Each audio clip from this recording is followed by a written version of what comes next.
Hola.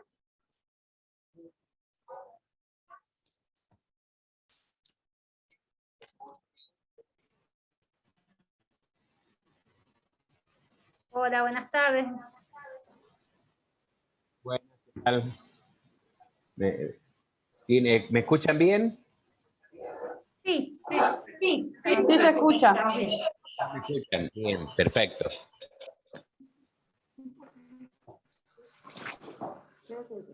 Ustedes me avisan cuando creen que estén todas las personas. sí, sí, sí. Sí, sí, sí.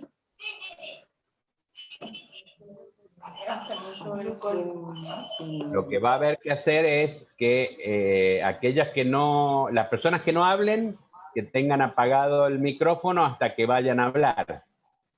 Bien. Porque por ahí escuché.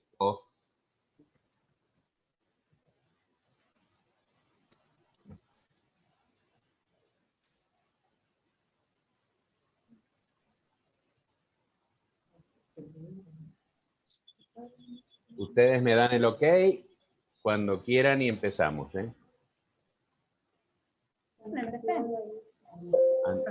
Ante todo, buenas tardes. Veo que algunas están tomando todos los recaudos, cuidándose. Está muy bien. Yo tengo acá la oficina instalada digamos, en mi casa. O sea, en un primer piso está instalada la oficina y mi asistente y secretaria, que es muchas veces la que ha contestado unos mails a ustedes, las que han hecho el curso, tiene la casa al lado, dentro del mismo terreno. O sea, es una zona rural. Les comento todo esto porque, bueno, por eso no nos van a ver con barbijo, porque ella vive acá al lado con su marido y yo acá con mi mamá, así que los cuatro somos como grupo conviviente, digamos. Así que bueno, una preguntita les quería hacer yo. Tengo entendido que San Juan adhirió a la ley en forma completa. ¿Es así o adhirió y se hizo alguna reserva la provincia respecto al procedimiento? Respecto a la 26485, se hizo algunas reservas en cuanto al procedimiento. Así que no adhirió del todo. No hizo una adhesión plena, sino que respecto al procedimiento se hizo algunas reservas. ¿Conocen ustedes esas reservas cuáles son? Al artículo 33. El artículo, el artículo 33 del segundo. Yo no le escucho. ¿El 33 de la ley? Sí, sí. Apelación. Bien. Ahí puede ser que esté aplicando los términos para la apelación propios de que ha tenido. Bien.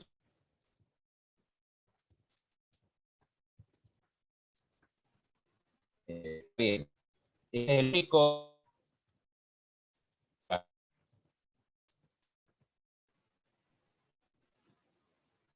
Hola. No la escuchábamos recién, Carolina. ¿Ese es el único artículo donde hicieron la reserva? ¿En el 33?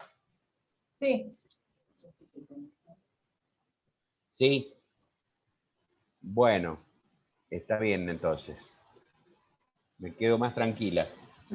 Les explico cómo es el tema del 33. El 33, frente a las medidas de protección de un juez, el plazo para apelar, dice la ley, 3 días. Ese es un Se escucha entrecortado. No sé si... día, y dentro del derecho normalmente son 2, 5. son 2, 5 o 10 días. Esto de haber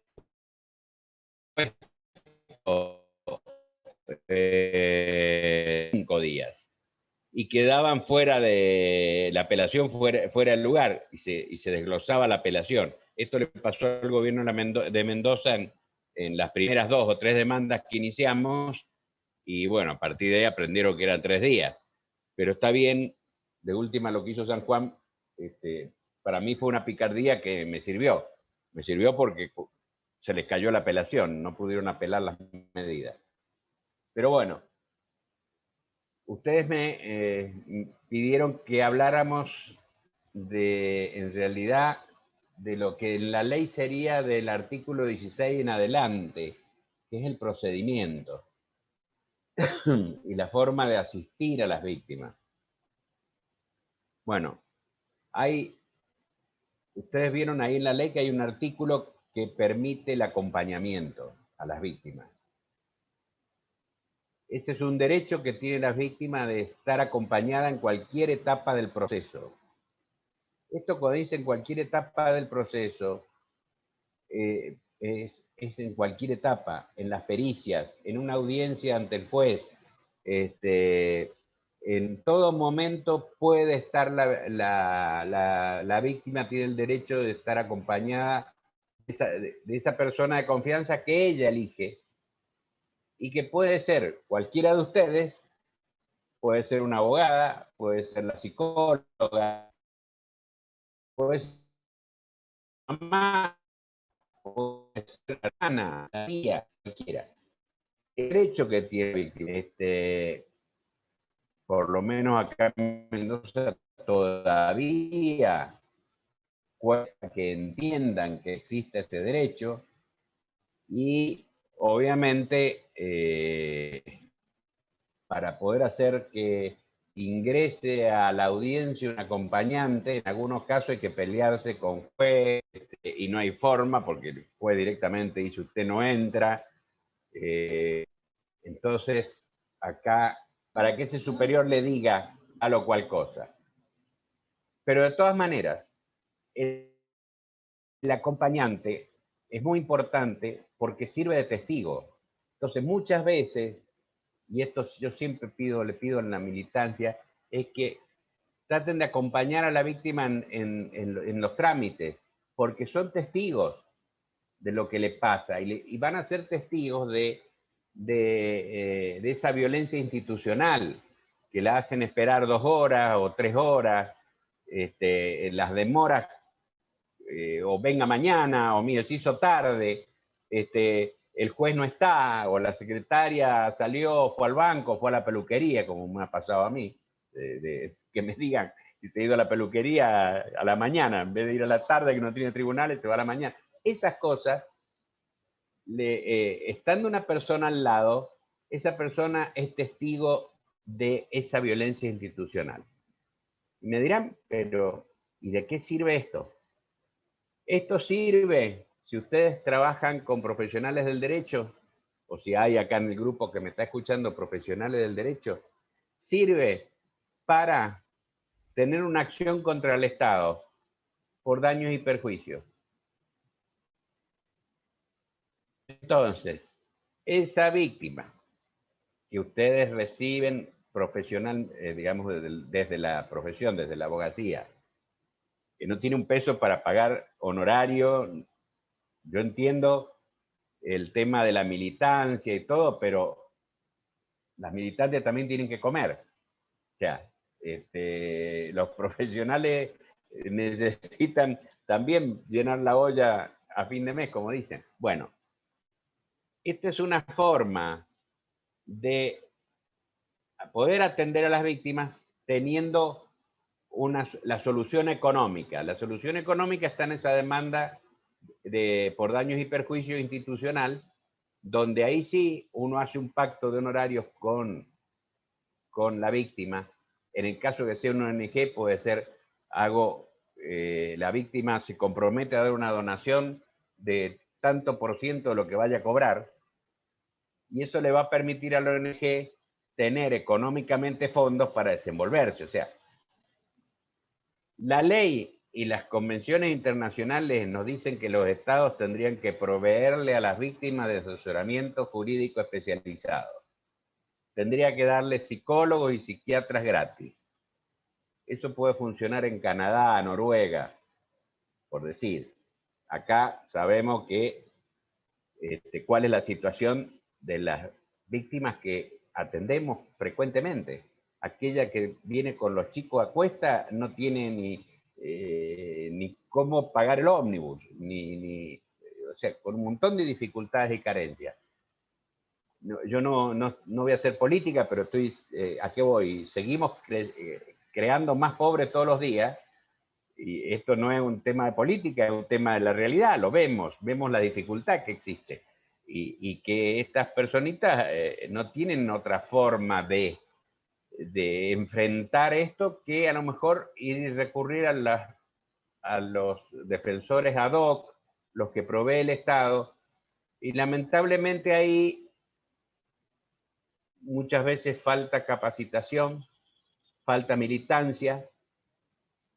Cuando no, por ejemplo, lo que pasa en Mendoza, acá el abogado ad hoc en familia tiene un monto fijo por causa que atiende.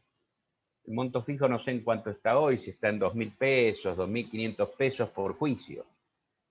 Entonces, ¿qué le conviene hacer o en qué cae y empieza a hacer? En llegar a acuerdos. Mediación, audiencia de conciliación, prohibidas por la ley, pero las hacen. Y después uno tiene la mujercita que, me dijo mi abogada, me dijo mi abogado que quería conveniente que arregláramos así, porque era más fácil, terminábamos más rápido, y después se veía. El después se veía es, después tengo otro juicio más, y tengo otros 2.000 o 2.500 pesos más de honorario, porque cerré esta causa y el Estado me paga por causa cerrada. Les doy todo esto, estas herramientas, porque de qué forma uno puede asistir a estas mujercitas, a estas mujeres, a niñas a veces, porque en algunos casos son menores de edad, que vienen con la mamá. ¿Cómo las puede asistir cuando económicamente no pueden pagar el servicio, no pueden hacerse cargo de los gastos que hay? Una es trabajar a resultado en el juicio contra el Estado, que eso es una cuestión de, en la historia que te cuentan, saber si ha existido eso. Si hay un acompañamiento, lo más seguro es que al poco de caminar se van a encontrar con la violencia institucional. O sea, yo siempre digo, ¿cómo puede ser que un cliente de un banco no pueda estar esperando más de una hora sentado a que lo atiendan en el banco por la ley de defensa del consumidor, que sabemos que es un derecho inferior al derecho humano que tiene la mujer, y la mujer va embarazada, va al hospital y está 2 horas esperando que la atiendan? Ahí tenemos una violencia obstétrica institucional, y hay una responsabilidad del Estado. Ahora, ¿cómo acredito que estuve 2 horas y porque tiene una persona, o fue con una amiga, o fue con alguna militante que la acompañó? Pero ese testigo es fundamental para poder acreditar esa violencia institucional, en todos los casos. En la oficina fiscal o comisaría, donde hacen la denuncia, donde, no, venga mañana, no, pero todavía hoy recibo casos en donde le han dicho, mire, no se meta en esto, vuelva, trate de arreglar, y la mandan a la casa a arreglar. Bueno, esto lo vemos.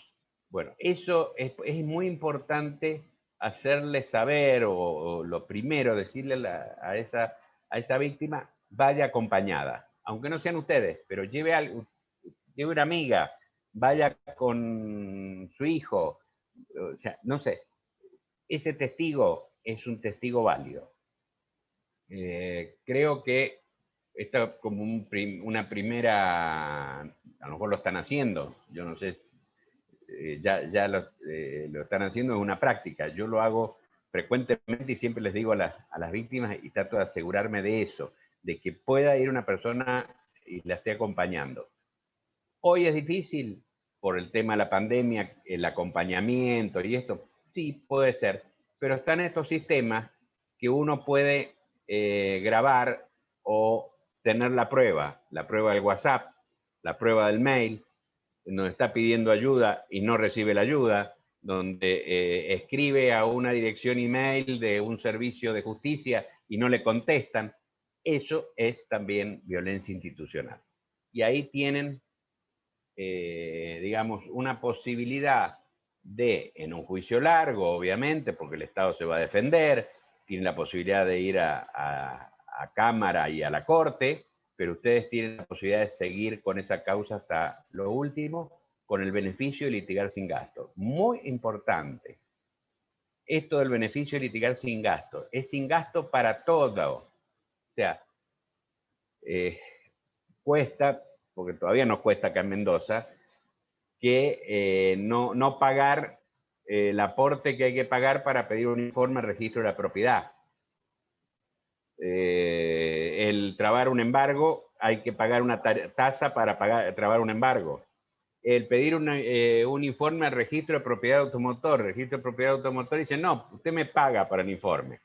No, por la ley no se tiene que pagar. Si insiste en eso, es violencia institucional. Demanda contra el Estado, justicia federal, porque es registro de propiedad automotor. Bueno, vamos creando nichos de última para iniciar juicios donde sí hay un retorno económico. Yo sé que por ahí me critican esto de que yo hablo mucho de retorno económico, pero cuando uno está en la actividad privada, no tiene un sueldo del Estado. Yo llevo 45 años este año, si no me equivoco, voy a cumplir de ejercicio de la profesión, sin sueldo. Entonces me he tenido que hacer de esta manera, en todas las ramas habidas y por haber, dentro del derecho. Y en esto, el formato es, acá hay una responsabilidad que tiene el Estado. El Estado tiene la responsabilidad desde el 2009 de capacitar a los tres poderes. La ley Micaela, yo siempre digo, la ley Micaela para mí es una ley en la cual no tengo antecedentes, que existe una ley que ordene cumplir con una ley anterior.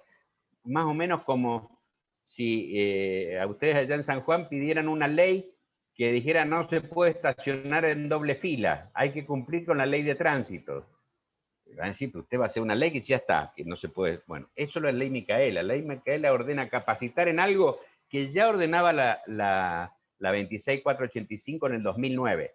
Así que se supone que el Estado tendría que tener a todos capacitados. La falta de capacitación ya lo hace responsable. Ese es el punto central. Respecto al tema de beneficio y litigar sin gastos, vean que en la ley habla de impuestos, tasas, aportes. Es muy amplio. Yo no sé en San Juan, pero acá en Mendoza, por ejemplo, si uno acompaña un contrato en un expediente, un contrato privado, le exigen que esté sellado por rentas de la provincia, el contrato. O sea, hay documentación que necesita un sellado legal. El secretario del tribunal tiene obligación de controlar que se pague ese sellado. Si no pagó el sellado, no puede uno avanzar en la causa, porque dicen previo vaya y pague. Bueno, la víctima de violencia de género no tiene que pagar el sellado. Le alcanza el beneficio hasta para eso.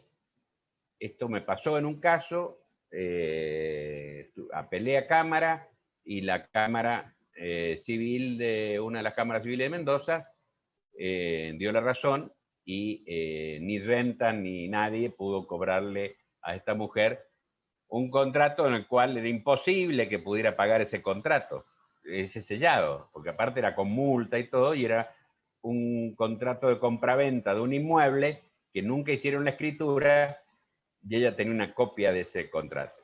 Estas cosas son fundamentales para la defensa de nuestras víctimas, clientas o amigas o lo que sea.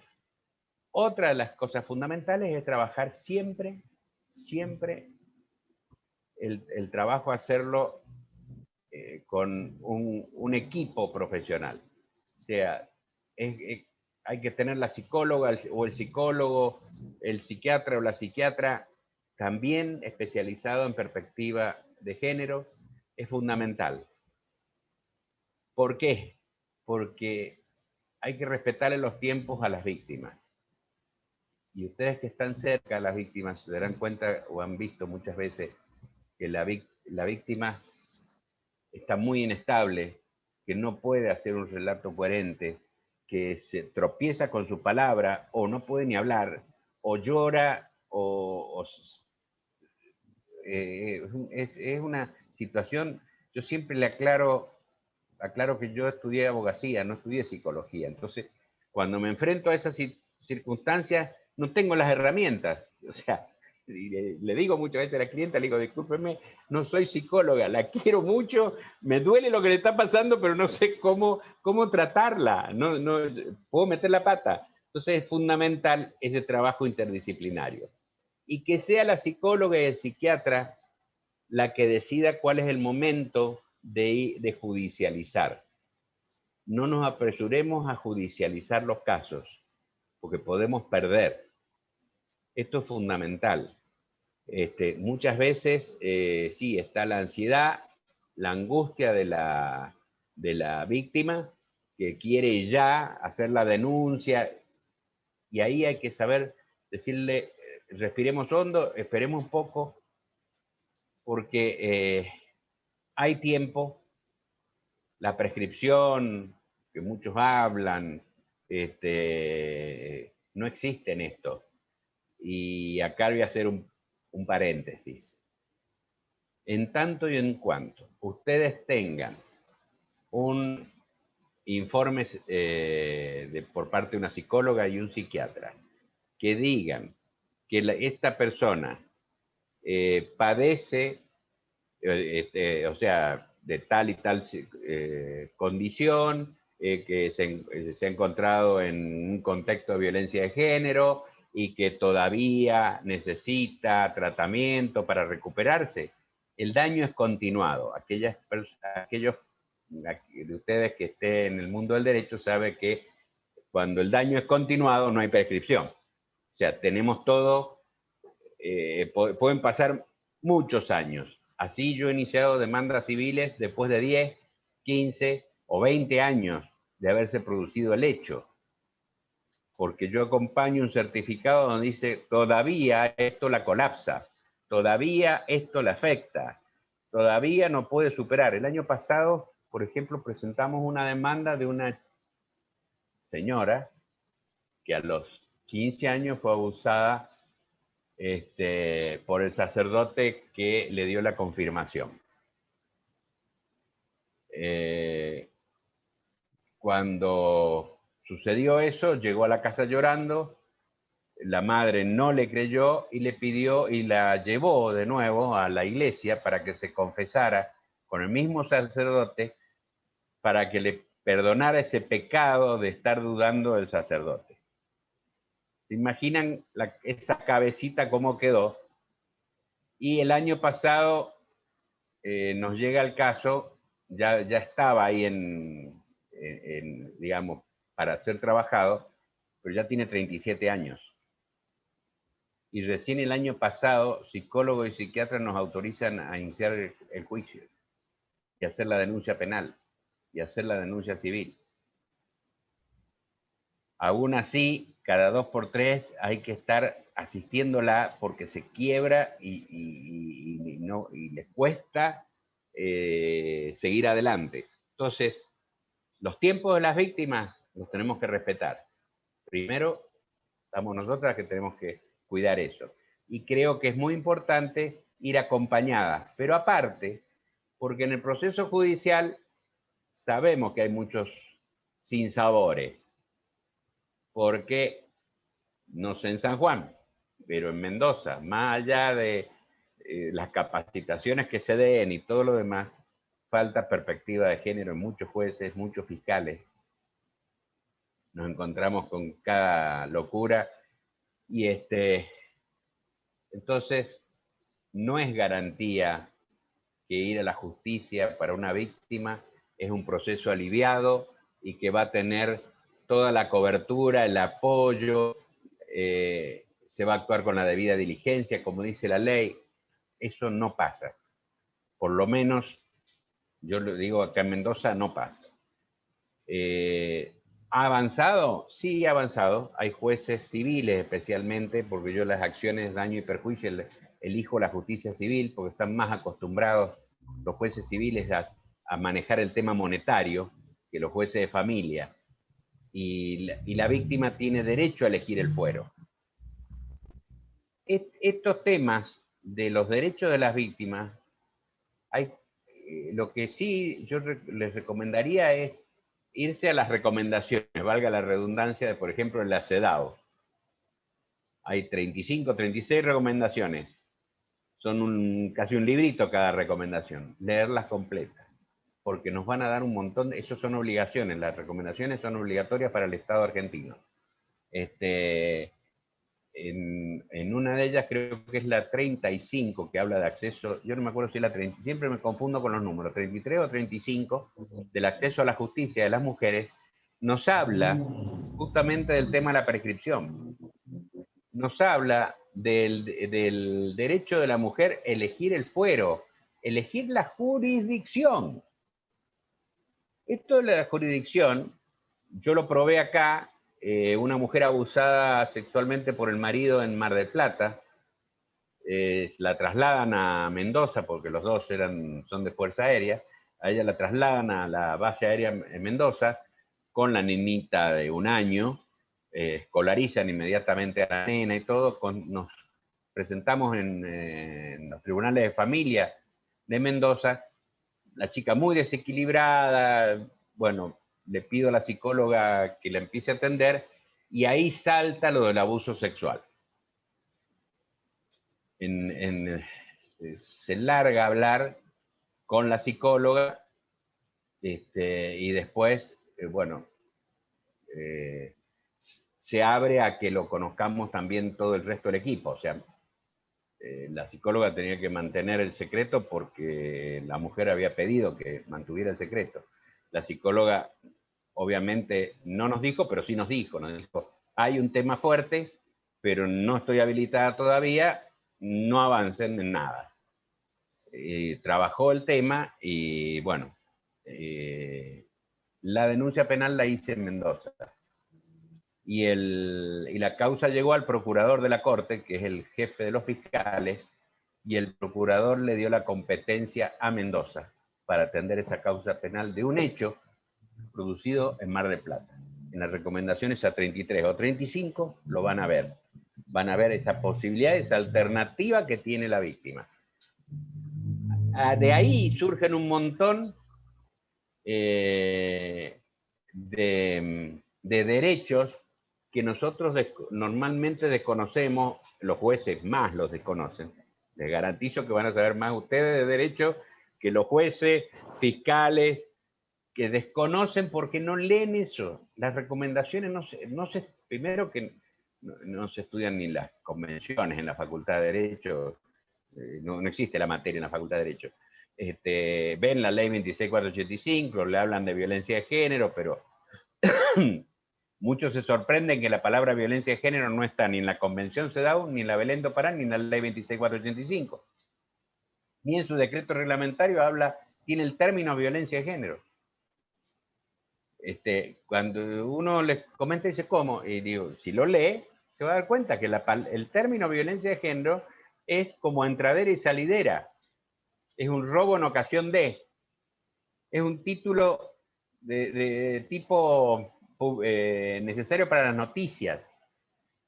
Obviamente, en una de esas recomendaciones de la CEDAW hace da una definición de violencia de género, atento al uso que se le ha dado a ese término, para que no haya ningún malentendido respecto al término género dentro de la convención como en la ley nuestra. Porque es muy común que le digan como género también es el masculino. En esto, género es solo femenino, pero es común ese error porque, por ejemplo, tenemos el Tratado de Roma, que es el sobre delito de lesa humanidad, y en un artículo del Tratado de Roma dice la palabra género en este tratado corresponde a hombres y mujeres. Entonces, es muy importante lo que la recomendación de CEDAW hizo respecto a esta terminología violencia de género para que quedara claro y no hubiera más chicana de que género es igual al hombre, a la mujer. No, en esta ley es respecto a la mujer. Bueno, el tema de esto de prescripción, como la caducidad, son todos términos, temas que en el, como digo yo, en el asesoramiento del carnicero, el panadero, la vecina de la vuelta, que viene y dice, no, me dice, pues esto prescribe. No, no prescribe. Esto caduca, no caduca. Yo acá ya tengo fallos en la Corte de la Provincia que no hay caducidad de instancia en violencia de género. Si no hay caducidad de instancia en el laboral, ¿por qué va a haber caducidad en esto que es un derecho humano? De índole superior a ese del derecho laboral. Bueno, eso hay que discutirlo, obviamente que no viene, no sale con fritas, como dicen los chicos, hay que pelearlo. Es importante que aquellas asociaciones o ONG que trabajen en esto, puedan tener profesionales que se pongan a estudiar a fondo esto. Y que también estén dispuestos a poner la cabeza para denunciar a los jueces, a los fiscales e iniciarles demandas a ellos. No la denuncia solo penal por prevaricato, incumplimiento de los deberes de funcionario público, sino también la demanda civil por daños y perjuicios. Eso acá en Mendoza hay un ministro de la Corte, que ha sido compañero mío de la facultad, así que nos saludamos muy bien, no nos saludamos bien desde que le metí la demanda por daño y perjuicio. O sea, él no me saluda bien, baja la cabeza, que yo siempre le digo, ¿para qué bajar la cabeza? Sacá la billetera y pagá. Digo, sí, tenés que pagar. Bueno, pero así hay jueces de familia demandados, que son los que más boletos compran de esto, en esta materia creo que son los que más boletos.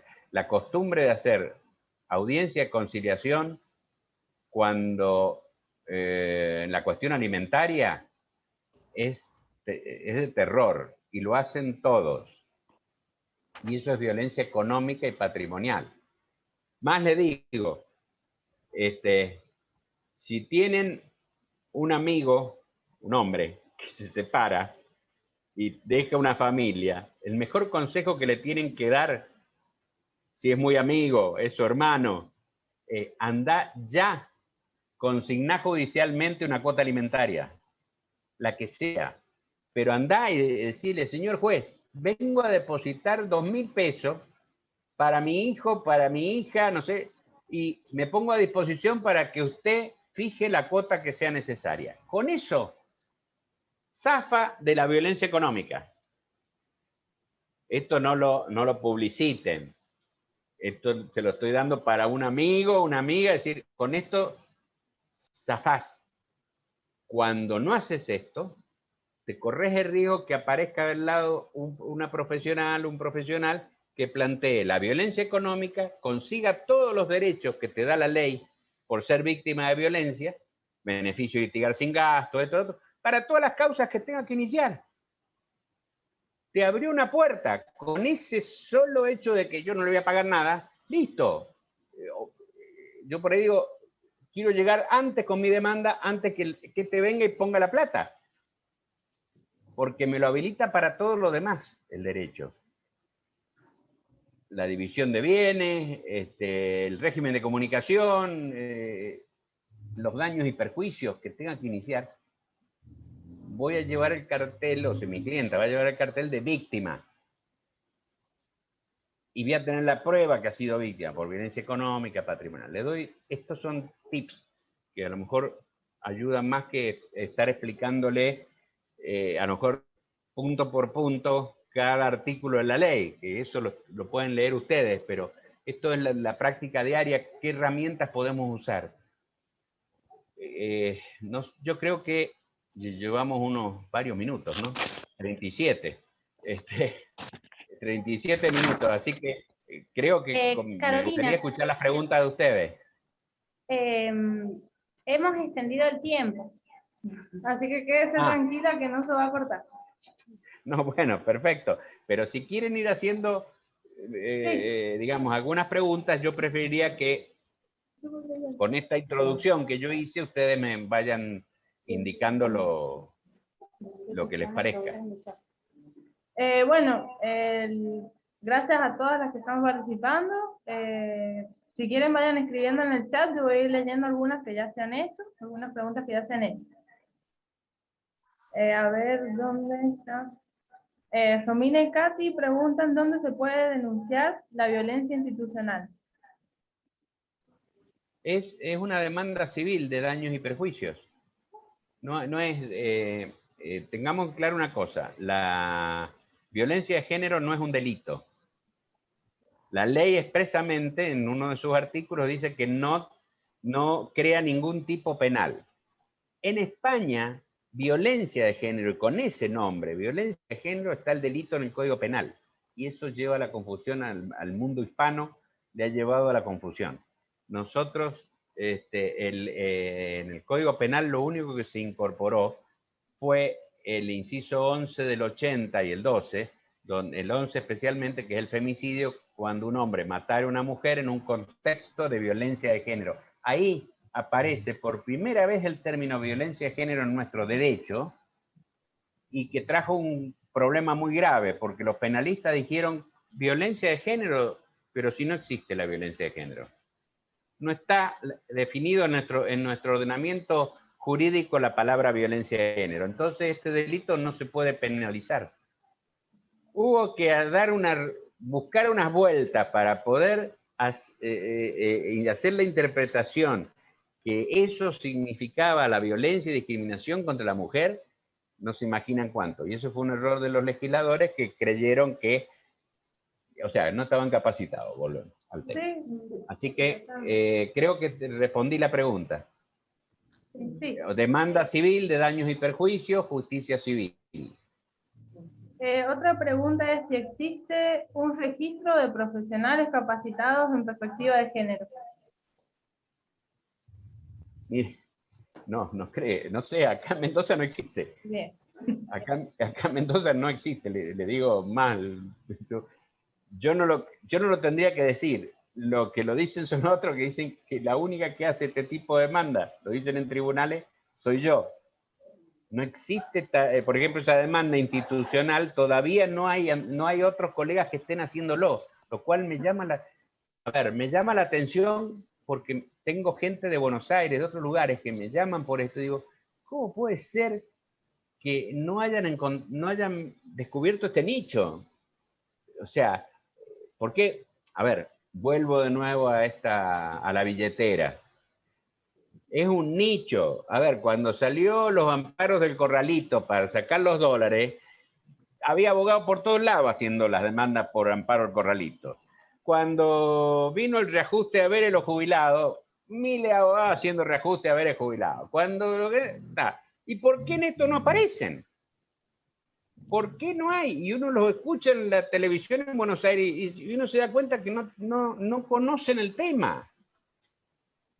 Entonces, lo siento, registro no hay que formarlos, hay que prepararlos, y eso no necesariamente tiene que ser un abogado o una abogada la que los prepare. puede Bien. prepararlo una ONG y adiestrarlo y decirle, mira, léete esto, léete y toma el examen. Claro, sí, tomar el examen. Sí, el que haya leído la ley, yo muestro, la ley la tengo siempre acá conmigo, el que haya leído, es tan simple, tan sencilla, digamos, no necesitas ser jurisconsulto o jurisconsulta para entenderla. Es práctica. Tenés que buscar los profesionales que se animen a llevar esto adelante. No es fácil. Sí. No es fácil. Yo he tenido colegas que se han acercado para trabajar en el estudio y cuando ha llegado el momento de tener que denunciar a un juez me han dicho, no, yo a esa ya hasta ahí no voy. Bueno, entonces no sirve. Sí, sí.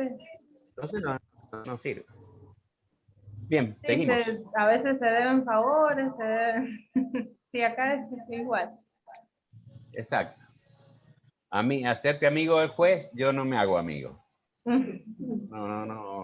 O sea, más, normalmente los corrillos tengo relaciones con jueces, en la corte, con el procurador también estudió conmigo, quiero decir, tengo conocido. Y mucho lo que me dicen, no te conocemos el límite. El día que me conozcan el límite, perdí. Porque cuando entro en alguna causa, a veces me llama el mismo fiscal o me llama el juez y me dice, Carolina, cualquier cosa avísame antes. Porque yo los cruzo en el aire, les meto la denuncia y voy para adelante y yo, como le digo, no se tienen por qué enojar. Porque si yo cometo el error profesionalmente, me sancionan. Si yo cometo la mala praxis, el cliente me demanda por mala praxis. Si yo me equivoco, pago, como digo. Entonces, si ustedes se equivocan, no tienen coronita. Tienen que pagar. Y ustedes encima tienen el favor de que si no pagan ustedes, paga el Estado, porque yo demando gobierno de la provincia de Mendoza y doctor o doctora tal. Los dos van al juicio. O sea que si la doctora o doctor no me paga el gobierno de la provincia. Ese es el punto. Hay que decidirse, o sea, ¿para qué lado uno quiere jugar? ¿Quiere pasarla? Sí, está bien, puede ser tranquilo, no sé, yo no comparto la otra posición. O sea, yo voy directamente a la pelea. Otra, en realidad no es una pregunta, pero dice la perimetral tampoco debe tener tiempo de vencimiento. ¿Hay algunas que tienen, otras que no? ¿O siempre hay que...? Sí, a ver, hay jueces que ponen un tiempo de vencimiento a la perimetral. O sea, normalmente lo que se está haciendo, se dicta una medida perimetral y para poder levantar esa medida hay que ir a pedirle el levantamiento. Bien. Hay que ir a pedir el levantamiento. ¿Y qué ha pasado, por lo menos acá en Mendoza? Es muy difícil levantar la medida. Aunque vaya la mujer llorando de rodillas a pedir el levantamiento, no la levantan. Ah, bien. Te digo, a ver, el tema ¿cuál es? Es que muchas veces, bueno, acá pasó, lo que pasa es que yo después lo demandé al juez o a la fiscal que levantó la medida. A partir de eso que llevó a que yo pidiera el juicio político del ex procurador de la Corte,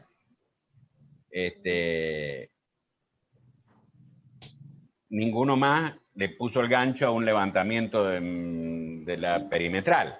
Dijeron, no, acá yo no me juego el cargo, no me juego, lo dejo. ¿Y qué sucede? Muchas veces ese pedido que hace la víctima es por exigencia del otro lado. Sí, sí, totalmente. Surge de una presión, de una amenaza, si me levantás la perimetral te pago los alimentos, si me madres te doy la mitad de la casa, si no, pasa de un juego de compensación. Entonces, para poder levantar una perimetral, si uno se encuentra del lado de la víctima y razonablemente dan todas las condiciones, hay que demostrarlo. Hay que demostrar. No sé si está contestada. Sí. Bueno, acá hay una A ver, pregunta. pará, estoy viendo el chat. Sí. Dice si es legal que mi abogada me retenga mis papeles porque le debo dinero. No, es ilegal. Eso para meterle una denuncia penal a la abogada, porque el delito es retención indebida. El único que puede retenerte algo es el tallerista, que te puede retener el auto y no lo podés sacar hasta que no le pagues al taller mecánico. El único que está salvo por ley es el del taller mecánico. La abogada no te puede retener los papeles, le tenés que meter un telegrama, una carta documento emplazándola o mandar a un escribano, lo que sea, le habrá un acta, me devuelvo los papeles. No me devuelve los papeles, demanda a la abogada. Ahí se saca unos pesos más, vuelvo con la billetera, ahí tiene para sacarse unos pesos más y cambia de abogada, por supuesto, porque no está cumpliendo con su deber. Una cosa es el tema de la deuda. La abogada podrá ejercer su derecho iniciando una ejecución de honorarios. Y un juez determinará cuántos son los honorarios. Esto es así. A ver. Veo que... no sé qué es la CABIG. C-A-B-I-G. Bien. El CABIS es un centro de abordaje de violencia intrafamiliar y de género que hay en San Juan. Pero bueno, supuestamente era para darle celeridad a los procesos, significaban todas las denuncias, pero bueno, el problema es en la parte de los fiscales y los jueces. No toman denuncias que a veces corresponden, el maltrato a las mujeres que van a denunciar, la demora, no sé si, bueno, ahí en el chat más arriba yo puse que hasta 13 horas han hecho esperar a una víctima. Bueno, por eso le digo, es para hacer dulce de leche con lo que le dije, esto es para los colegas, los profesionales. Y las víctimas, económicamente, tarde o temprano van a ser resarcidas por esa situación. Aparte que tener en cuenta algo, por eso es necesario tener un abogado para que siga todas las instancias, primera instancia, segunda, tercera, o sea, llegue a la Corte, y si es necesario la Corte de la Nación, la Corte de la Nación. Y después queda el gran salto. El gran salto es la Corte Interamericana, la denuncia internacional a la al Estado argentino, provincia de San Juan. Bien. Y ahí la sanción es en dólares. Entonces, a ver si esto incentiva a los colegas. Es un trabajo arduo. Sí, a ver. Yo he llevado causas 20, 25 años, una causa civil. O sea, en otros tiempos, no de violencia de género, estoy hablando de otro tipo de causa. ¿Cuántas personas han escuchado una sucesión que demoró no sé cuánto? ¿Cuánto demoró? Bueno, señores, esto es mucho más corto, el tramo. Y tiene el acceso a la Corte Interamericana, y gratis, no tiene que pagar. Ya yo he ido juntando antecedentes por este tipo de maltrato institucional y espero a ver si este año ya todos esos antecedentes los junto y voy a ir a la Corte Interamericana para llevar el primer caso en este sentido. Pero esto es común que pase. Vuelvo a repetir, hay que ir contra ese fiscal o ese juez. Es una demanda de daños y perjuicios, simple, no, y con mucho más seguridad de ganar que otras. Así que la CABIC puede recibir también demandas, porque supongo que es del gobierno. Sí, es un lugar estatal. Sí. Claro, perfecto. Estoy viendo a ver si existe alguna otra pregunta en el chat. Tengo el chat acá al lado. Las Fuerzas Armadas. En el caso de Fuerzas Armadas es justicia federal. Ejército, Marina, Fuerza Aérea, Policía de Seguridad Aeroportuaria, Policía Federal, me salí de Fuerza Armada y pasé a cuestiones de seguridad. Gendarmería es Justicia Federal, tiene que ir a presentar la demanda ante el juez federal de San Juan. La Justicia Federal, a ver, estos organismos, las Fuerzas Armadas y los organismos de seguridad, la mayoría tienen un área de género. Y la experiencia que yo he tenido es, por ejemplo, Fuerza Aérea, muy bien trabajado. Ministerio de el Policía de Seguridad Portuaria, creo que es Ministerio de Seguridad de la Nación, también muy bien trabajado. Enseguida, ¿qué necesita? Se pusieron en contacto conmigo, cualquier cosa que necesite, si necesita ayuda psicológica, todo. En el federal, San Juan todavía entiendo que depende de la Cámara Federal de Mendoza. Creo que todavía no se ha modificado. Se estaba, digamos, dentro de la reforma judicial estaba planteado que hubiera una Cámara Federal en San Juan y otra en San Luis. Actualmente es Mendoza la que tiene la Cámara Federal con competencia sobre los juzgados federales de San Juan, San Luis, Villa Mercedes y San Rafael de Mendoza en el sur provincial. Acá en la Cámara Federal, ahora no me voy a acordar el nombre de uno de los camaristas, en una de las causas que yo presenté, inmediatamente me llamaron de la Cámara, el presidente era en ese entonces este camarista, el presidente de la Cámara, y me dijo, doctora, ¿qué necesita? ¿En qué podemos colaborar? Necesita tratamiento psicológico, su clienta, esto, lo otro. O sea, operaron bien. No están capacitados en perspectiva de género. Los funcionarios, estoy hablando, jueces,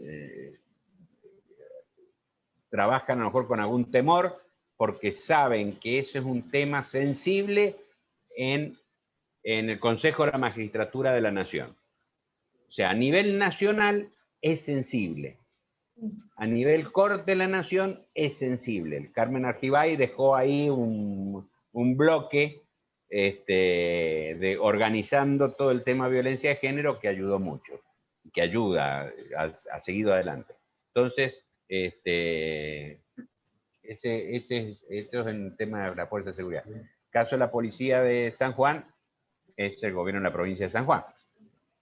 Eso, una demanda civil ante los tribunales comunes o penal o laboral. O sea, yo siempre me inclino por el fuero civil porque tiene, en lo que es el daño y perjuicio,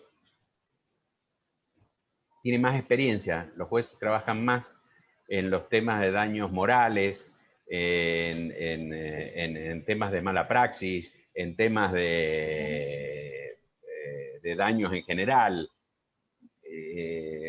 Tienen temas sociedades. Si uno se mete con la violencia económica y patrimonial, aquel que creó el fideicomiso, la sociedad anónima, que sacó los bienes de la esposa, los metió dentro de otro, el juez civil tiene más capacidad y más conocimientos en ese manejo del derecho que el juez de familia.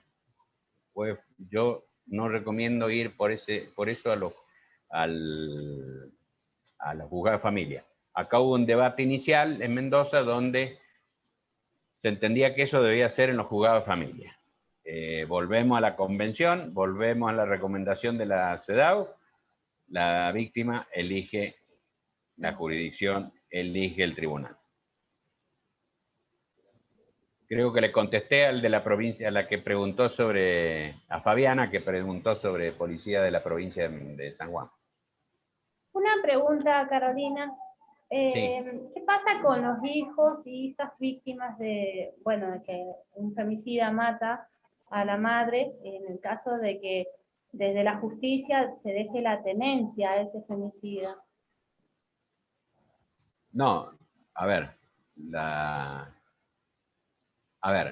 vamos al tema. En el caso del femicida, está en la cárcel por 35 años. El condenado por femicidio se queda adentro por 35 años. El tema de la tenencia o patria potestad es un tema que hay, o sea, había que pedirlo con la misma sentencia, pero muchas veces los jueces penales, como eso es materia de familia, bueno, el juez de la corte de acá de Mendoza, que lo tengo demandado por revictimización, tiene que ver con todo eso. Era un abuso sexual de 2 nenas por parte del papá, y duplicó la cámara Gesell, hizo hacer de nuevo toda la cámara Gesell las menores, la destruyó. Después pedí en la sentencia que les quitara la patria potestad al papá, y dijo eso concurra por el trámite por el juzgado de familia. Se hacerla pasar de nuevo por un juicio de 1 o 2 años. Lo estás condenando al tipo, lo condenaron a 18 años de prisión por el abuso sexual, pero más allá de no aplicaron la respuesta inmediata, la debida diligencia, un acceso a la justicia fácil, no, te la hago más difícil. Entonces, ¿a qué voy?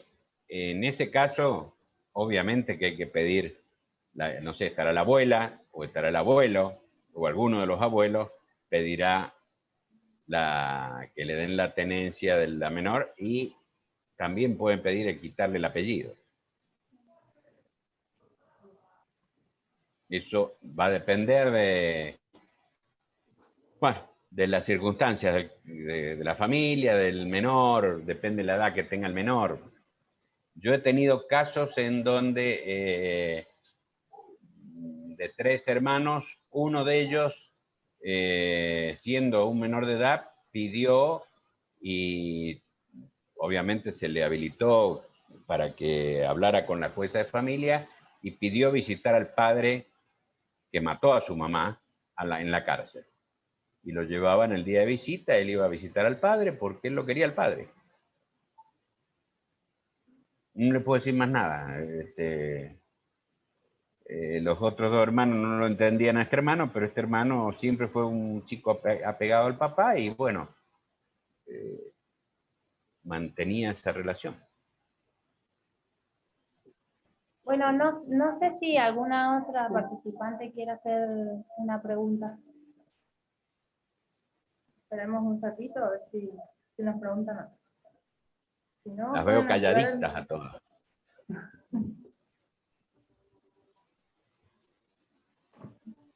No hacen más preguntas. Se ve que... espero que... Sí. Ahí llegó una al chat. ¿Podría orientarnos sobre los casos en que el juez pide revinculación con los hijos con padres abusadores? Eso tengo varios. Esa es una lucha, porque acá tenemos que diferenciar una cosa primero.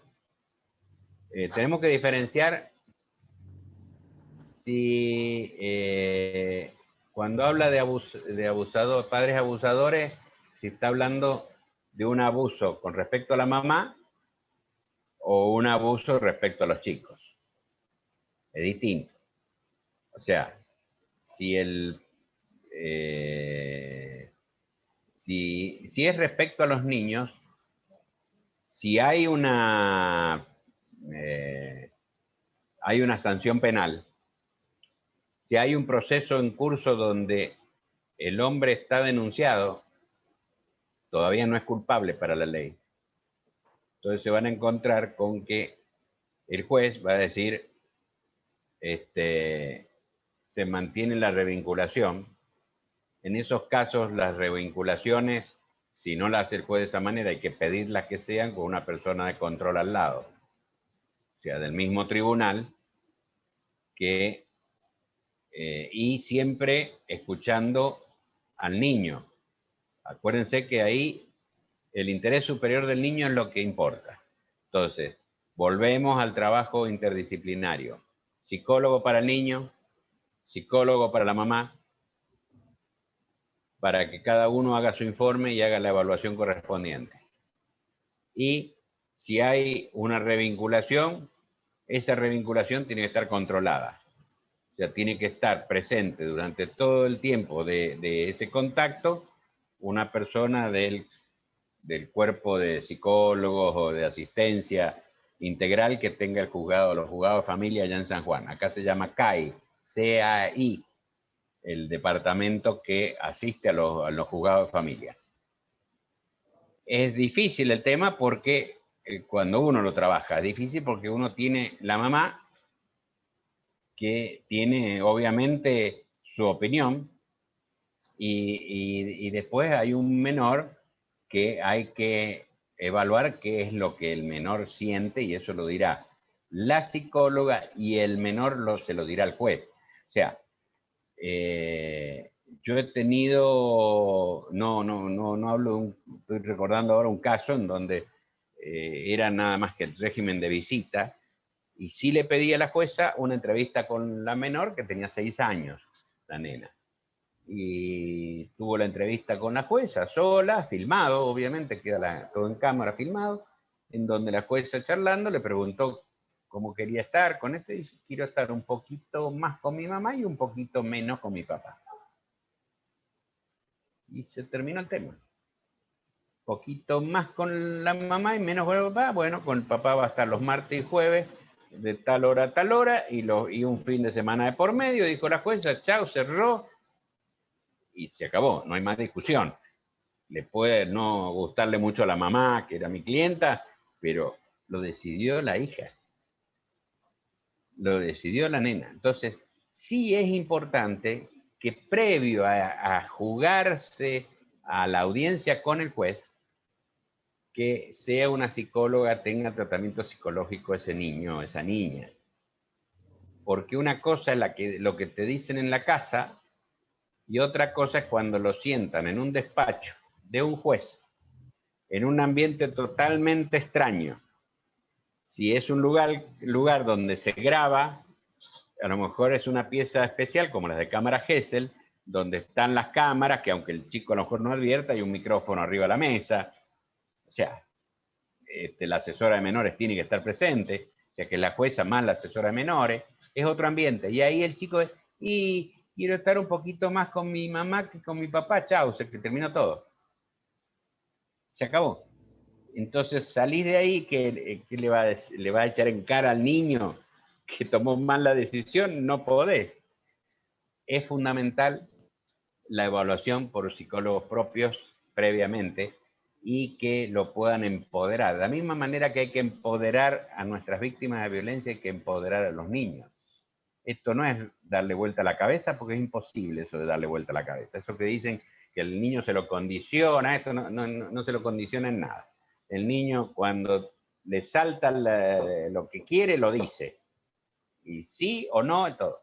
El tema es cuando lo llevamos a un ambiente donde todo es extraño y obviamente no habla de la misma manera que habla suelto en la casa. Entonces eso se tiene que trabajar. Por eso hay que ver ahora, si estamos hablando de 2 años o 1 año, bueno, ahí estamos en lo que yo decía antes.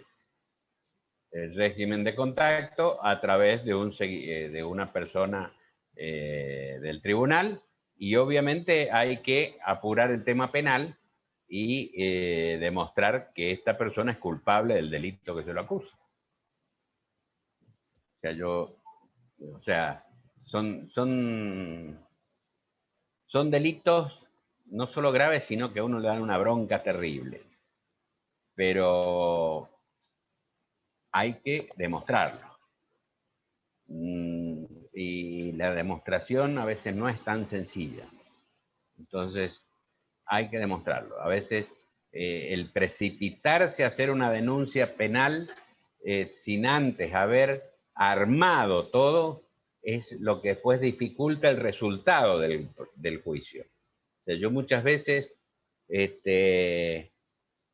digo, en el caso de un abuso sexual, si ha habido acceso carnal, lo primero que hay que hacer es ir al hospital de referencia para que le apliquen el kit especial que hay para esto.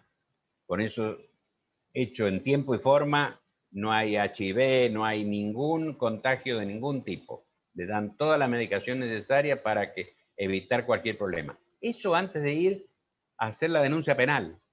Primero el hospital, la denuncia penal, después hay tiempo para la denuncia penal. Primero el hospital, ahí van a sacar las muestras, van a sacar todo, van a hacer la reserva de la prueba. Ahí pasó un caso, me acuerdo acá en Mendoza, que fueron al cuerpo médico forense, la víctima, dijeron, no, en este momento no está el médico, vuelva el lunes, era un viernes a la tarde. Chao, el lunes ya no sirve de nada. Te pegaste un baño, por decir, que es algo típico que pasa, o bañar a la criatura. No, así, en el momento es lo que hay que actuar. Eso es lo que hay que enseñar. Si vienen, esto pasó la semana pasada, esto pasó hace tanto, o esto, lo otro, hay que trabajarlo. Psicólogo, trabajarlo antes de ir a hacer la denuncia. Armar la estrategia del proceso. Largarse de boca, lo único que uno hace es permitirle a la otra parte buscar las armas para la defensa. Y uno tiene que, antes, previamente, armar todo para desarticular las defensas que uno ya conoce que se plantean en estos casos. No sé si ahí, por supuesto, ¿no? Un abusador no debe acercarse al niño o niña. Está bien, pero el abusador es si está condenado como abusador. Si no está condenado como abusador, el juez de familia y muchos preparados dentro del foro de familia te van a decir que el niño tiene derecho a estar con su padre. Te va a encontrar con eso, te va a agarrar una bronca terrible y lo único que te va a hacer es que tengas un ataque cardíaco. O sea, antes de, hay que armar lo demás, no irse de boca con la denuncia. Por más bronca que tengas y decís ese hijo de su madre, yo les denomino HDP, las que han hecho el curso saben que el HDP es hijo del patriarcado. Entonces, como el curso está aprobado acá por un decreto del gobernador de la provincia, yo lo pongo muchas veces en las demandas, menciono al HDP. Y cuando algún juez me ha llamado para llamarme la atención, le digo, no, usted es que más mal pensado, es hijo del patriarcado.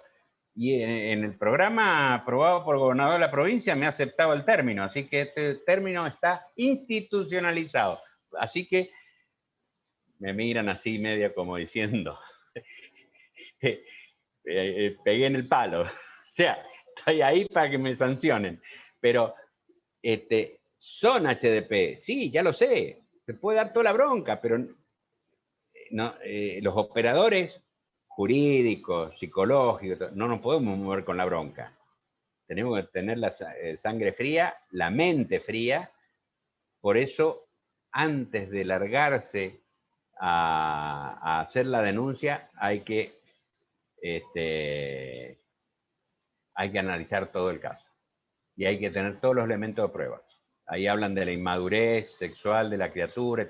Hay que tenerlo todo eso certificado previamente. Porque si no, después te empiezan a cuestionar todo. Y va una pericia en el cuerpo médico forense, donde no tienen perspectiva de género en hacer la pericia, y es en el lugar donde le pregunta ¿y cómo iba vestida usted ese día? ¿Me entienden? Entonces, esto lo tenemos que armar antes. No largarse, porque no se gana nada.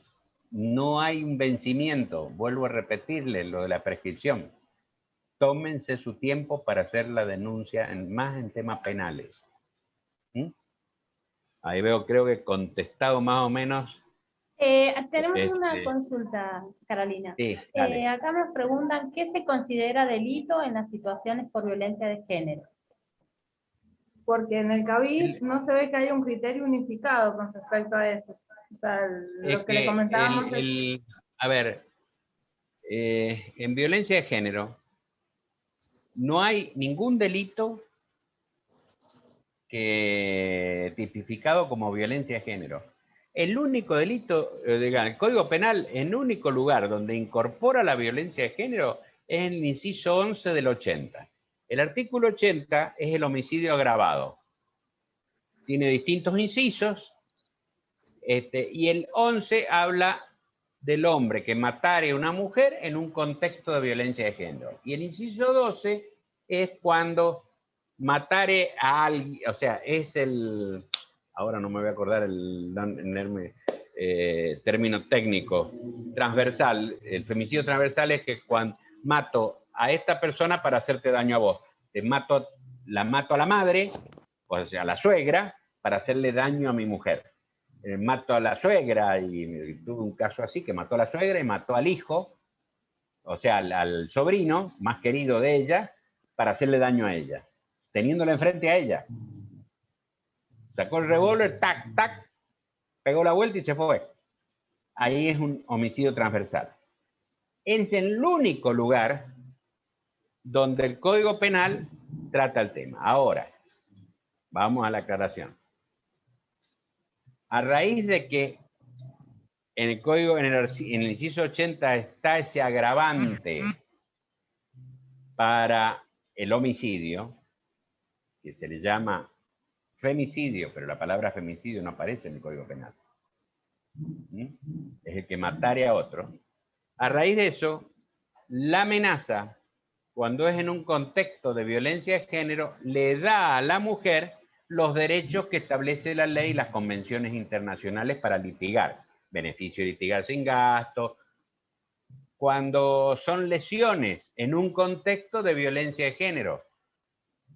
Entonces, eso agrava si es la esposa, si hay una relación de pareja, si me entienden, pero no hay el delito de violencia de género. Entonces, lean la ley, tipos y modalidades. Están los tipos de violencia, ninguno es penal.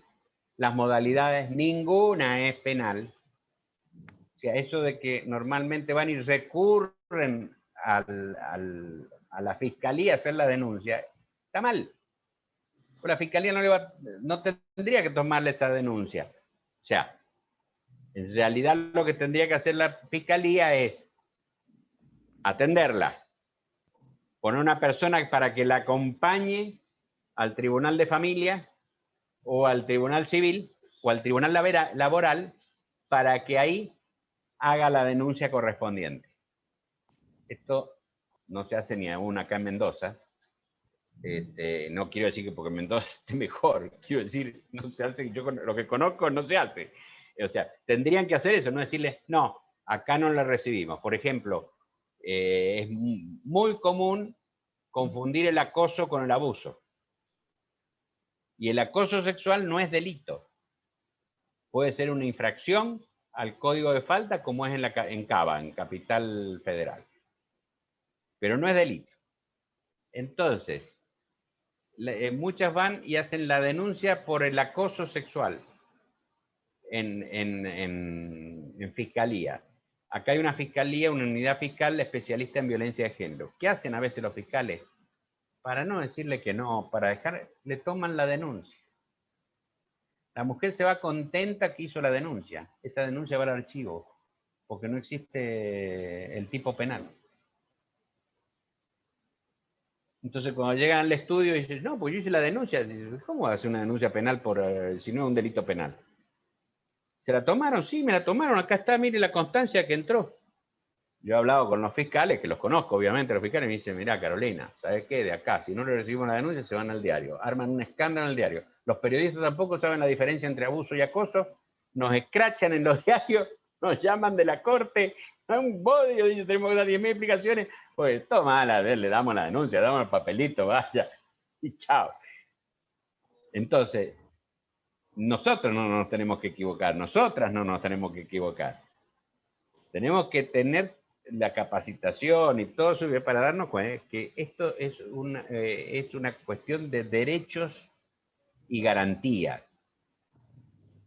Y lo que brinda la ley, como las convenciones internacionales en esta materia, son derechos y garantías que tenemos que usar. Entonces, si te defraudé o te estafé dentro de la sociedad conyugal para quedarme con bienes, es una estafa, una defraudación en un contexto de violencia de género, lo cual me permite utilizar el beneficio de litigar sin gastos, una serie de prerrogativas que da la ley, una serie de derechos que da la ley, el derecho de poder ir con un acompañante, el poder llegar hasta la Corte Interamericana de Derechos Humanos, que no es poco, es muchísimo. El poder no quedarse atrapado en una corte provincial, poder llegar hasta la Corte de la Nación con su queja, poder litigar sin patrocinio letrado, poder ir y exigir que la atiendan aunque no lleve abogado. Esos son los derechos y garantía de la ley. Entonces, la solución no pasa por el derecho penal. La solución no pasa por el derecho penal. Es muy cortito dentro del derecho penal porque, vuelvo a repetirle, violencia de género no es un delito penal. Otra cosa, los golpes. Acá hablan de golpes físicos y todo. Bueno, ahí están las lesiones. Cuando hablan de que la diferencia en este tema penal, la mujer y el hombre están bajo los mismos artículos del Código Penal. Lo único que sucede es que si la mujer le pega al hombre, el hombre no tiene los derechos y garantías que surgen de esta ley.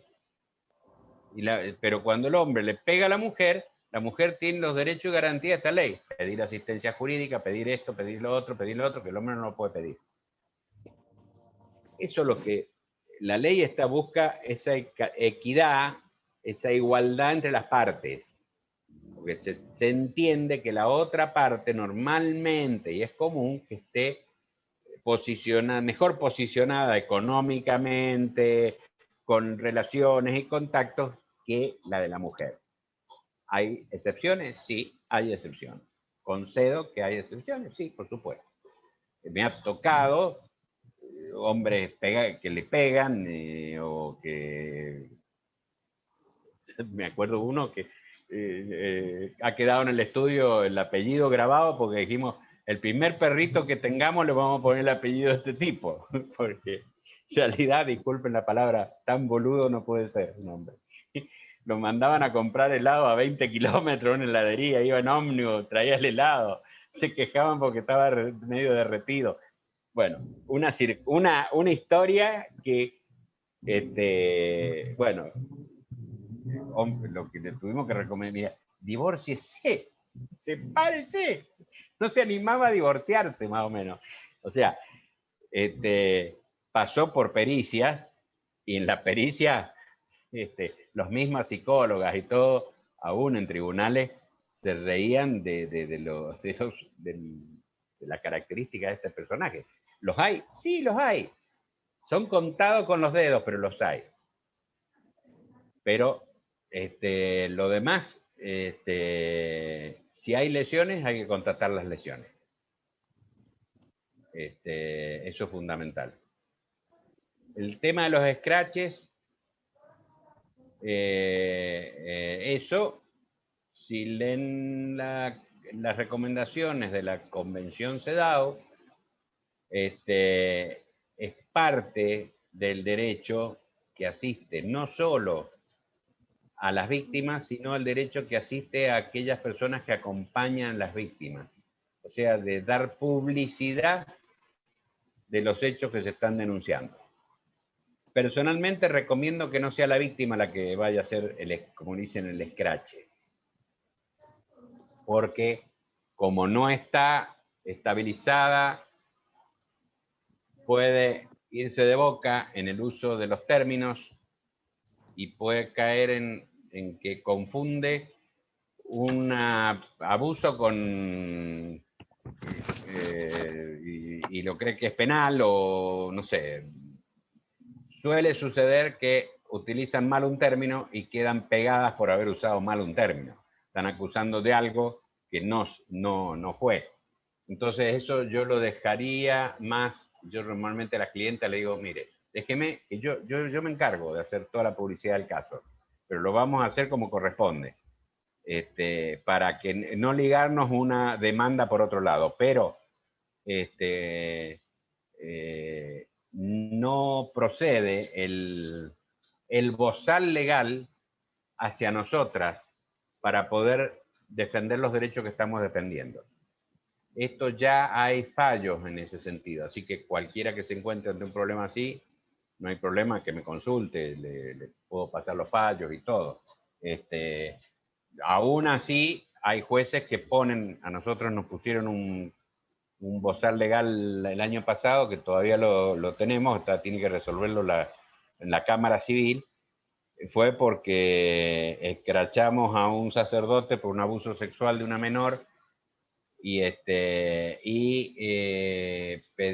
habíamos pedido que se le ordenara al arzobispado de Mendoza que no pudiera trasladar al sacerdote fuera de la jurisdicción. En eso hizo lugar la jueza, impidiendo el contacto del sacerdote con la persona, la perimetral, la prohibición de que sea trasladado, fue una orden al arzobispado, obviamente que vino el arzobispado, y amén de eso, armamos toda una batería publicitaria, digamos, del caso. ¿Por qué?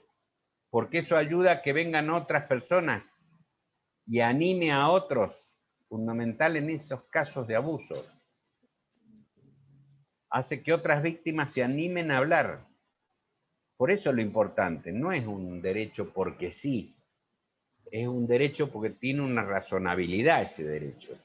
Al exponer públicamente una situación, ustedes habrán conocido el caso del próbolo en Mendoza. Fue un caso internacional, desgarrador, terrible. O sea, uno se le pone la piel de gallina nada más de pensar lo que ha sido eso. Yo he tenido psicólogas que actuaron en eso y dicen que tenían que a veces salir de las entrevistas, ir al baño a vomitar. Dicen que pero eran cosas tremendas. Bueno, la difusión permitió que otras víctimas, allá lejos en La Plata, salieran a denunciar en La Plata, en la ciudad de La Plata. Esto es lo que permite. Entonces, no es un capricho y escrache por el escrache mismo. Por eso es muy importante que como dicen, ese escrache sea manejado con asesoramiento también. Y aparte, en lo posible, no exponer a la víctima, porque sabemos que hay medios y periodismo que nos acompañan, pero sabemos que hay también medios y periodistas que no nos acompañan. Entonces, un micrófono puesto por un HDP, hijo del patriarcado, claro, para que nadie se crea que estoy usando una mala palabra, puede complicarla a la víctima. En cambio, nosotros tenemos que estar preparadas para que no nos complique. ¿Está? No sé si con eso... Si conozco a alguna colega, no conozco ninguna colega, no puedo, o sea, sé que hay colegas que han hecho el curso de capacitación que han en San Juan, el que doy, que lo han trabajado muy bien, pero aconsejar, no podría aconsejar porque no he trabajado con ninguna colega. Le digo, acá en Mendoza, si me preguntan quién, voy a quedar, tengo mi secretaria acá al lado, no la quiero mirar porque va a decir que el ego se me va ya se me está riendo. Y la única que hay soy yo. No, pero espero que me entiendan. No he encontrado, ojalá yo tuviera, o sea, tengo un colaborador que trabajamos a la par, que es el doctor Carlos Lombardi. A él posiblemente lo han visto en muchas noticias porque es un colega que ha litigado en todos estos casos de abusos de sacerdotes y tiene muchos juicios contra la Iglesia Católica y contra otras iglesias, y es un gran conocedor del código canónico y muy conocedor digamos, de las normas de otras religiones. Entonces, bueno, es profesor de Derecho Constitucional en la Universidad Nacional de Cuyo y de Derecho Administrativo en la Universidad de Congreso, que es el que en el curso da la parte convencional de las convenciones CEDAW, Belén do Pará y la Convención de los Derechos del Niño, que es en el que confío plenamente y que tiene perspectiva de género. Es secretario del Instituto de Género de la Universidad Nacional de Cuyo, que está integrado totalmente por mujeres, y él. Y aclaro, no es gay, como este es un chiste que dice siempre él. Dice, soy hetero. Sí, sí, sí, pero soy bueno. Bueno, es el único que yo recomiendo. No conozco otro que conozcan al detalle todo esto, porque le digo, no solo es conocer la ley, las convenciones, es fundamental las convenciones y las recomendaciones. Y si le hablo de 35 recomendaciones de CEDAW, le hablo de otro tanto igual de Belén do Pará. Y ¿sabe qué? Son extensísimas. Yo misma todavía me falta leer algunas de las recomendaciones y profundizarle y sacarles más el jugo. Todos los días descubro algo nuevo en esas recomendaciones. Así que eso sí es fundamental, y eso se baja de internet. Googleando se encuentra todo eso. Así que bueno. Bueno, ahí Romina y Katy me mandan una para el ego. Está bien. Bueno. Carolina, una consulta. Para nosotros que trabajamos en el acompañamiento de las víctimas de violencia de género, ¿qué es fundamental? Si bien no nos desarrollamos en el área jurídica de todo la parte, sino más bien del acompañamiento a acompañarlas, valga la redundancia, sí, a ir a denunciar, a acompañarlas en escucharlas. ¿Qué es lo que nosotras tenemos que saber? Leer la ley 26485, las convenciones, que es muy importante. Sí. La ley y las convenciones son importantes. Las recomendaciones es como que leerlas como para... se van a encontrar a lo mejor con preguntas que no saben, porque no van, a lo mejor no pueden no entender la extensión de tal cosa, lo otro. Bueno, por eso el tratar de conseguir algún profesional del derecho que quiera involucrarse en esta lucha es importante. ¿Viste? A lo mejor entre varias organizaciones pueden conseguir un abogado o una abogada. No piensen que que la abogada sea mujer es definitorio. No, sí sabemos. Les digo esto porque, bueno, le estoy diciendo justamente, el colaborador más cercano, que tengo, un colega, es abogado. El otro que me acompañó en el caso de Julieta González, que fue un femicidio muy renombrado acá en Mendoza, es un colega que creo que está por cumplir los 30 años. Empezó jovencito, a los 22, hizo el curso de capacitación, empezó a trabajar conmigo, se dedica más al tema penal, y lo que me he dado cuenta que las víctimas los quieren más a ellos dos que a mí.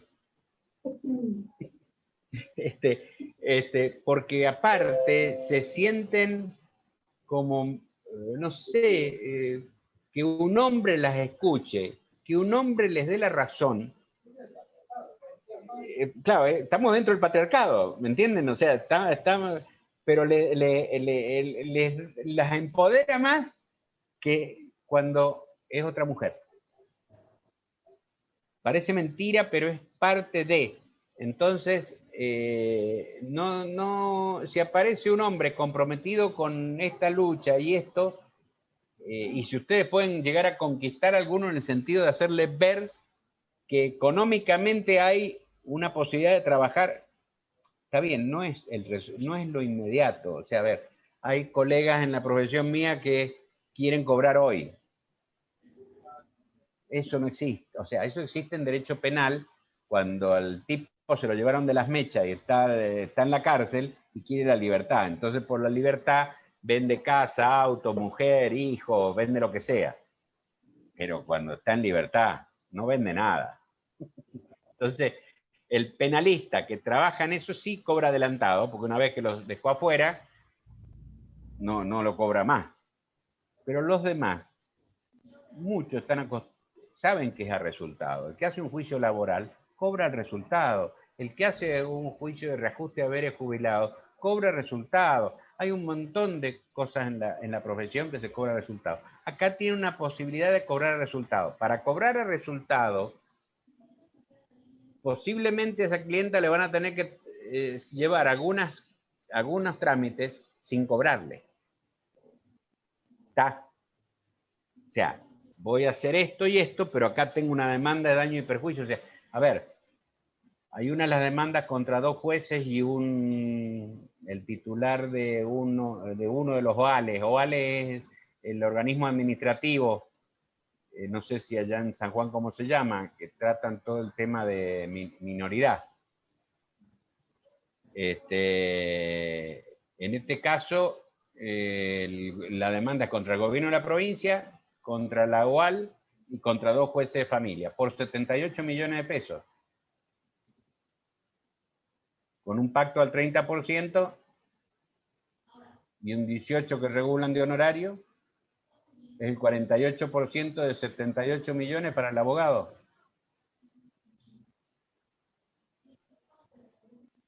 ¿Dentro de cuánto? Y no sé, 5 años, 6, sí, bueno, pero es un dinero. Estoy dando un caso, tengo otra demanda contra el gobierno de la provincia, el colegio de abogados, que proveyó el abogado gratuito y que la entregó a la mujer en un convenio, haciéndole renunciar hasta los alimentos del hijo. Es una demanda, no sé, por 15 millones de pesos contra el colegio de abogados, que tiene terreno, si no me quedo con el edificio del colegio, ¿viste? O sea, ya lo saben los muchachos perdieron, y el gobierno de la provincia. Bueno, son juicios que tienen un término, sí, bueno, pero es cuestión, como se dice en la jerga de la abogacía, de armar la calecita. Pasa el tiempo, o sea, yo hoy en día estoy cobrando juicios de hace 5 o 6 años atrás, no solo en el tema de violencia de género, sino en el estudio va dando vueltas de a poco y van cayendo los juicios y van cayendo las sentencias. Tengo sentencias terminadas el año pasado contra el gobierno de la provincia que recién me los va a pagar el gobierno este año, después de septiembre que se aprueba el presupuesto. Bueno, tengo que esperar, pero ya tengo la sentencia firme, tengo el monto, la tasa de interés que tienen que pagar hasta el último día. Yo sé que tal día, en noviembre, octubre, noviembre del 2021, voy a recibir en la cuenta el dinero ese. Y mi clienta va a cobrar. Y de lo que cobre mi clienta me dará el porcentaje correspondiente. Esto hay que planteárselo a algunos abogados allá y decirle, miren muchachos, a ver si quieren ayudarnos en esta patriada. En la medida que empiecen a destacarse, se van a llenar de clientas. O sea, eso se lo garantizo. Porque eso también tiene un marketing, tiene todo porque hay que posicionarse también ante la opinión pública, ante la justicia, ante el gobierno o las entidades. Con el apoyo de una ONG atrás, yo no arranqué sin ninguna ONG, nada atrás. O sea, arranqué porque me vino la primer cliente y me trajo este tema de la ley que yo ni conocía. Me puse a estudiar la ley, la convención, como si fuera una materia en la facultad. O sea, no nací en este tema. Yo recibí el primer caso en el 2012. Primer caso en el 2012. Esa clienta, ahora estoy terminando el libro que hago una crónica de esa clienta, y que era policía, fue la primera policía bombero de Mendoza, hoy es psicóloga, trabaja en el equipo como psicóloga, y recién en febrero de este año terminó el juicio de ella. En febrero de este año terminó el juicio de ella. Lo vamos a cobrar el año que viene. Bueno. Pero ahí está. Es parte de la calecita, que les digo. Hay otros juicios que han salido más rápido. En esto hubo una oposición fuerte, porque en esta hubo hasta una discusión pública que justo había un periodista con una cámara y la filmó, en donde parecía que yo lo empujaba al ministro de Seguridad de la provincia. No era así. Me le fui encima, pero diciéndole de todo. Machista, machirul, pagale el sueldo, tiene los hijos, esto. Si es culpa tuya. Y él me decía, pero me has denunciado penalmente. Sí, te voy a volver a denunciar si lo necesito. Era colega también. Así. Pero quiero decir, lo estamos terminando, se terminó en febrero de este año. Se terminó en febrero de este año. O sea, son luchas que se tienen. Así que bueno, yo lo que le diría es que traten de buscar, tiene que haber. Desde ya me pongo también a disposición para darle una mano. Yo en esto no, hay colegas que me llaman de otras provincias y todo, me piden tener un modelo de tal demanda. Yo lo mando, si acá lo que tenemos que hacer es lograr mayor jurisprudencia de esto, para ir cambiando el rumbo de la justicia. Eso es fundamental. Si cambia el rumbo de la justicia, unos colegas me dicen, ¿por qué le estás dando el libreto a otros? Le digo, porque en la medida que haya más sentencias a favor, mis juicios van a ir más rápido. Porque si no, yo soy la única loca que piensa de esta manera en Mendoza. Y ya sabemos que si te toman de loca, cómo te atienden. Así que bueno. Sí. O sea, mirá, ahí vienen de nuevo. Ojo. Entonces hay que lograr mayor cantidad. Cuanto seamos más en esto y que haya más sentencia en ese sentido, vamos a ir más rápido. Pero es un caminito que hay que hacerlo. O sea, si no, sigan cobrando cheques, como yo le digo a los colegas. Sigan ejecutando cheques, desalojando gente, haciendo contrato de locación. Bueno, nada más. ¿Qué le vamos a hacer? Así que, no sé si no veo más movimiento en el chat. No, nosotros tampoco. No sé si hay alguien más que quiere preguntar algo. Pueden activar el micrófono si quieren. Si no, bueno, damos por finalizada la reunión. Bueno, muchísimas gracias a ustedes por Muchísimas invitarme gracias, a Carolina, participar. por habernos aceptado esta reunión. La verdad que fue No, por favor. muy importante. Cuando quieran, organicen, no hay ningún problema. Yo en esto, ya saben, dispuesta para cuanto más grande pueda ser este movimiento, mejor. Y lo tenemos que ganar en los tribunales. Sí. Lo tenemos que ganar en los tribunales. Sí. Yo quisiera saludar, en primer lugar agradecerte, Carolina. Yo te vengo siguiendo en el Face desde el 2016 más o menos, cuando empezamos a militar género, y me pareció muy interesante todo lo que publicabas, y tengo que agradecerte porque yo te preguntaba 10.000 cosas y siempre me respondiste a través del chat, mandándome a leer leyes, a leer cosas, instándome a estudiar. Y eso fue lo que hizo que nuestra organización se basara en estudiar, en aprender, además de acompañar, aprender a fundamentar, empezando por tu ejemplo. Y te quiero agradecer los cursos que estás dando, porque son oportunidades, puertas que nos estás abriendo, puertas al conocimiento, y nos empodera, sobre todo al momento de ir a discutir con funcionarios que son ignorantes, inoperantes, y lo que más les falta es idoneidad y perspectiva de género. Y de la empatía ni hablar. Pero gracias a todo lo que nos venís enseñando es que pudimos y podemos ir y hablar con fundamento donde tengamos que hablar.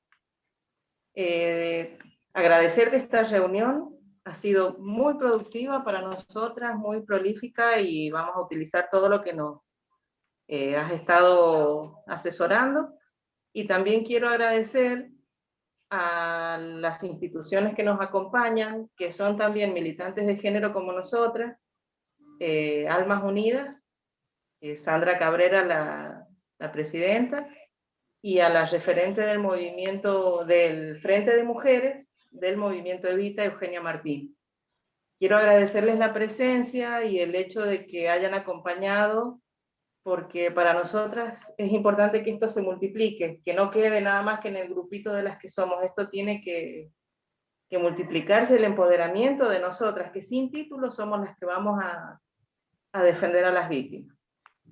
Muchísimas gracias, Carolina. Y muchísimas gracias. gracias. Bien, gracias a ustedes. Me quedó una cosita.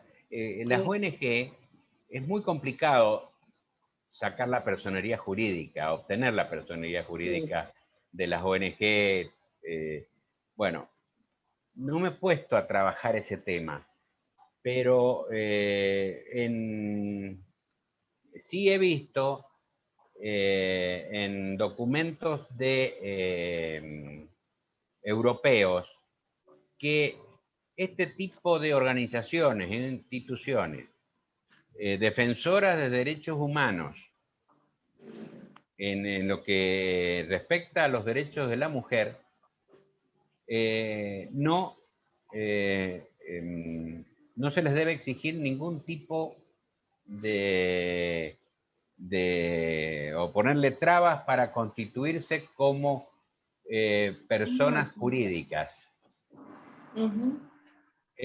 A ver, es un tema que lo he leído, lo he visto, está la Comunidad Económica Europea, tengo la documentación, hay un archivo que tengo dentro de todo lo que tengo de jurisprudencia, doctrina, tengo un archivo respecto a eso, que me ha faltado conectarlo con,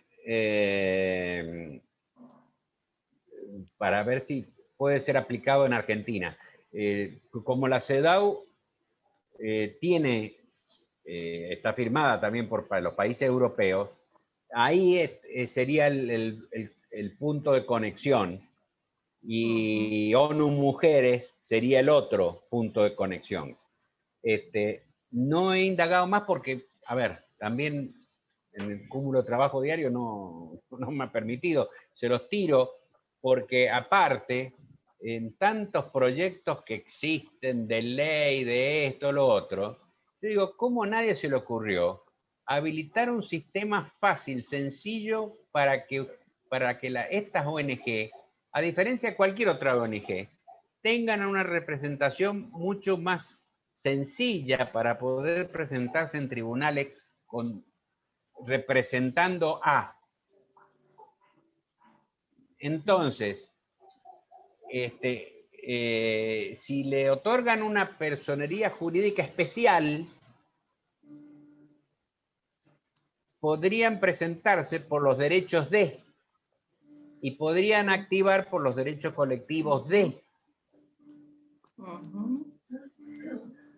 Les tiro esto porque ustedes... Sí. Si antes te amábamos, ahora porque...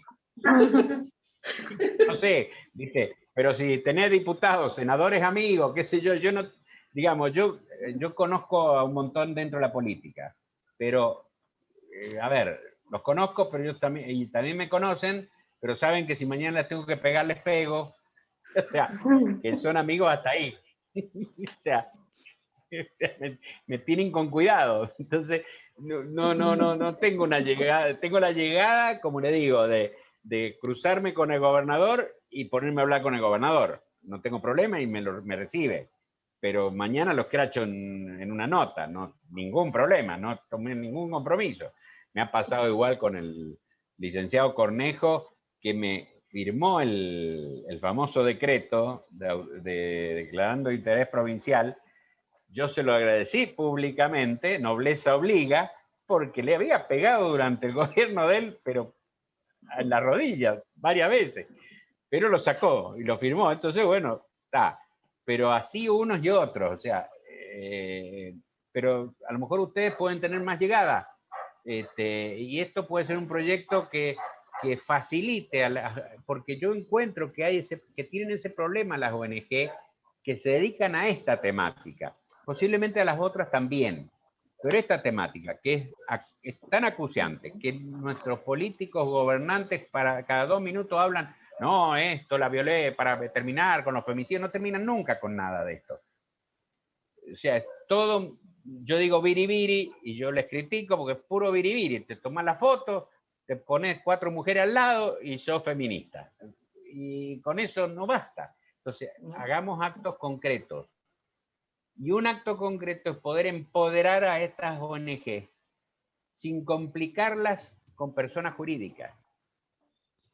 Porque si ustedes tienen que habilitar esto en personas jurídicas, su ONG, le piden no sé cuántos libros que tienen que llevar. Tienen que hacer un depósito de no sé cuánto. Tienen que pagar no sé qué, que el estatuto que no sé qué. ¿Balance de qué? ¿Balance de qué? No si tenemos fondos, fondos. Si no tenemos fondos. Claro, claro, por eso. Trabajan de la casa con la computadora del hijo. Entonces, discúlpenme, no las... No, pero, sí, tal claro, cual. entonces... Las tres organizaciones que estamos presentes hoy tenemos personería jurídica y hemos pasado por todo, y seguimos pasando por todo esto que estás diciendo. La presentación de libros, balances de qué, si quienes nos sostienen son nuestros bolsillos de nuestras socias, que somos todas personas que tenemos algún programa nacional o provincial, bueno, provinciales no hay, algún programa nacional, o que son empleadas domésticas o estudiantes y que los aportes son ínfimos porque tampoco podemos exigir. No, por eso no tenemos compañeras en condiciones condiciones de exigirles una cuota. Por eso, ese es un tema para llevar adelante, y el otro tema es que se busquen un par de abogados o que sea, que los metan en este negocio y digan, sí, muchachos, muy bien, ustedes van a cobrar esto, pero vamos a necesitar que cedan como donación una parte a las asociaciones. A la ONG. Para la ONG, para que las ONG puedan realmente cumplir con funcionar como tienen que ser. O sea, sería bueno que cada ONG pueda tener o disponer de decir, acá hay una psicóloga ya capacitada, le atienden y poder tener una oficinita por lo menos para que puedan atender a la víctima. Así que bueno, les agradezco, les dejo saludos. Tengo mi madre viviendo conmigo, como les dije, que es sanjuanina. Nació en Desamparado. Así que peleamos todo el día con ese tema, porque le digo eso. Le digo, vos, porque sos sanjuanina. Entonces, me dice, y en un tiempo vivía al lado de la casa de Sarmiento. ¿Jugarías con Sarmiento vos? Le digo. Sí, mi abuelo fue o sea, ¿cómo se llama este gobernador que ustedes tuvieron? Viejo, estoy hablando de hace años, que fue un caudillo muy conocido. Cantoni, Federico Cantoni. Federico Cantoni, si no me equivoco, es el nombre. Sí, mi abuelo fue el abogado personal de Federico Cantoni, siendo mi abuelo radical. O sea, contrario, mi abuelo estuvo frente a un pelotón de fusilamiento ahí en San Juan. Conservamos la soga que le ataron las manos y el pañuelo en la cinta negra en los ojos, que mi abuelo pidió que le desataran las manos, quería que morir libre y pudiendo ver el cielo, y justo llegó el indulto del presidente Irigoyen en ese entonces. Así que salvó de casualidad. Y se vinieron a Mendoza a vivir meses antes del terremoto. Allá quedó parte de la familia, un ministro del gobierno, Viñoli, que fue el que se encargó de la reconstrucción, y hay un tío mío, Viñoli, que vive todavía en Uyún, de San Juan, tiene una bodega, creo que la única bodega que hay en Uyún. Les cuento todo esto porque me atan cosas con San Juan, obviamente, porque las vacaciones de verano las pasábamos en esa finquita de Uyún, en época que no había ni luz, ni agua, nada. Era ese farol que, luz de noche, no sé cómo se llamaba, que parecía que lo inflaban y daba luz. Bueno, ahí pasábamos las vacaciones. Por eso, muy agradecida de poder dar esto con ustedes de San Juan. Suerte. Bueno, Gracias a vos. muchísimas gracias, Carolina. Nos vemos. Gracias a todas las que han participado. Chao, hasta luego.